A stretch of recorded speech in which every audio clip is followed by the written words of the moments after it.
जय श्री कृष्णा। राधे राधे। आज हम आपको लड्डू गोपाल और उनकी नन्ही बहन की एक छोटी सी कहानी सुनाने जा रहे हैं। ब्रजमंडल क्षेत्र में एक जंगल के पास एक गांव बसा था। जंगल के किनारे ही एक टूटी फूटी झोपड़ी में एक 7 वर्षीय बालिका अपनी बूढ़ी दादी के साथ रहा करती थी, जिसका नाम उसकी दादी ने बड़े प्रेम से चंदा रखा था। चंदा का उसकी दादी के अतिरिक्त और कोई सहारा नहीं था। उसके माता पिता की मृत्यु एक महामारी में उस समय हो गई थी जब कृष्णा की आयु मात्र 2 वर्ष ही थी। तब से उसकी दादी ने ही उसका पालन पोषण किया था। उस बूढ़ी स्त्री के पास भी कमाई का कोई साधन नहीं था, इसलिए वह जंगल जाती और लकड़ियां बीनकर उनको बेचती और उससे जो भी आय होती उससे ही अपना गुजारा कर लेती। क्योंकि घर में और कोई नहीं था, इसलिए दादी चंदा को भी अपने साथ जंगल ले जाती थी। दोनों दादी पोती दिन भर जंगल में भटकते और संध्या होने से पहले घर वापस लौट आते। यही उनका प्रतिदिन का नियम था। चंदा अपनी दादी के साथ बहुत प्रसन्न रहती थी, किंतु उसको बात बहुत कचोटती रहती थी। उसका कोई भाई या बहन नहीं थे।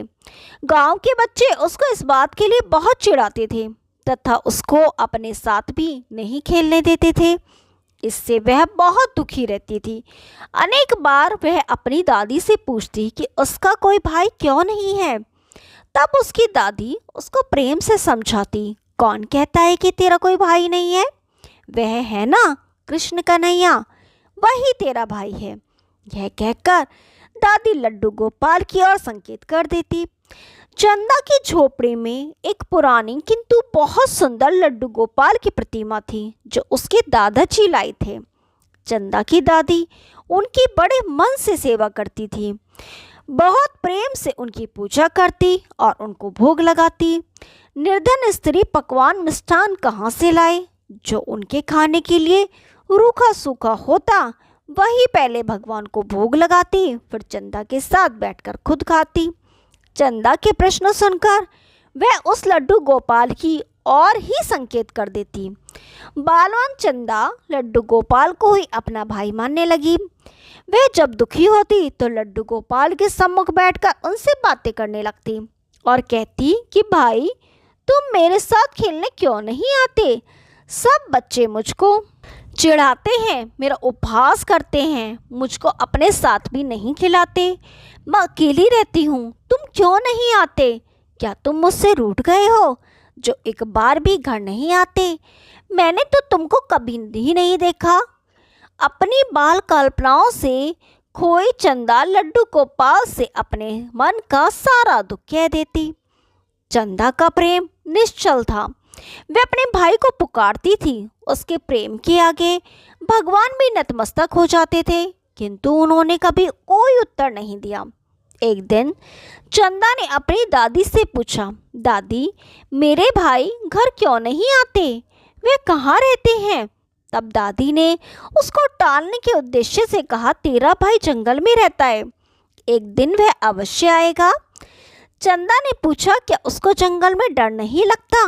वह जंगल में क्यों रहता है? तब दादी ने उत्तर दिया, नहीं, वह किसी से नहीं डरता, उसको गांव में अच्छा नहीं लगता, इसलिए वह जंगल में रहता है।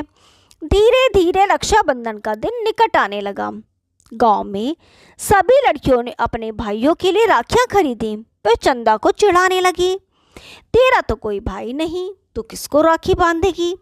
अब चंदा का सब्र टूट गया। वह घर आकर जोर जोर से रोने लगी। दादी के पूछने पर उसने सारी बात बताई। तब उसकी दादी भी बहुत दुखी हुई। उसने चंदा को प्यार से समझाया कि मेरी बच्ची, तू रो मत, तेरा भाई अवश्य आएगा। किंतु चंदा का रोना नहीं रुका। वह लड्डू गोपाल की प्रतिमा के पास जाकर उससे लिपटकर जोर जोर से रोने लगी और बोली कि भाई, तुम आते क्यों नहीं? सब भाई अपने बहन से राखी बंधवाते हैं, फिर तुम क्यों नहीं आते? उधर गोविंदा चंदा की समस्त चेष्टाओं के साक्षी बन रहे थे। रोते रोते चंदा को याद आया कि दादी ने कहा था कि उसका भाई जंगल में रहता है। बस फिर क्या था, वह दादी को बिना बताए नंगे पांव ही जंगल की ओर दौड़ पड़ी। उसने मन में ठान लिया था कि वह आज अपने भाई को लेकर ही आएगी। जंगल की कांटों भरी राह पर वह मासूम दौड़ी जा रही थी। श्री गोविंद उसके साक्षी बन रहे थे। तभी श्री हरि गोविंद पीड़ा से कर्रा उठे। उनके पांव से रक्त बह निकला। आखिर हो भी क्यों ना, श्री हरि का कोई वक्त पीड़ा में हो और भगवान को पीड़ा ना हो, ये कैसे संभव है। जंगल में नन्ही चंदा के पांव में कांटा लगा तो भगवान भी कर्रा उठे। उधर चंदा के पैर में भी रक्त बह निकला। वह बैठकर रोने लगी। तभी भगवान ने अपने पांव में उस स्थान पर हाथ फेरा जहाँ कांटा लगा। पलक झपकते ही चंदा में पांव से रक्त बहना बंद हो गया और दर्द भी न रहा। वह फिर से उठी और जंगल की ओर दौड़ पड़ी। इस बार उसका पांव कांटों से छलनी हो गया, किंतु वह नन्ही सी जान बिना चिंता किए दौड़ती रही। उसको अपने भाई के पास जाना था। अंततः एक स्थान पर थक कर रुक गई और रो रो कर पुकारने लगी, भाई तुम कहाँ हो, तुम आते क्यों नहीं। अब श्री गोविंद के लिए एक पल भी रुकना कठिन था। वे तुरंत उठे और एक 11-12 वर्ष के सुंदर से बालक का रूप धारण किया तथा पहुंच गए चंदा के पास। उधर चंदा थक कर बैठ गई थी और सिर झुकाकर रोई जा रही थी। तभी उसके सर पर किसी के हाथ का स्पर्श हुआ और एक आवाज़ सुनाई दी, मैं आ गया मेरी बहन, अब तू ना रो। चंदा ने सर उठाकर उस बालक को देखा और पूछा, क्या तुम मेरे भाई हो। तब उत्तर मिला, हाँ चंदा, मैं ही तुम्हारा भाई हूँ। ये सुनते ही चंदा अपने भाई से लिपट गई और फूट फूट कर रोने लगी। तभी भक्त और भगवान के मध्य भाव और भक्ति का एक अनूठा दृश्य उत्पन्न हुआ। भगवान वहीं धरती पर बैठ गए। उन्होंने नन्हे चंदा के कोमल पैरों को अपने हाथों में लिया और उसको प्रेम से देखा। वे छोटे छोटे कोमल पांव पूर्ण रूप से कांटों से छलनी हो चुके थे।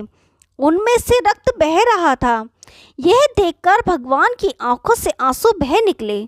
उन्होंने उन नन्हे पैरों को अपने माथे से लगाया और रो उठे।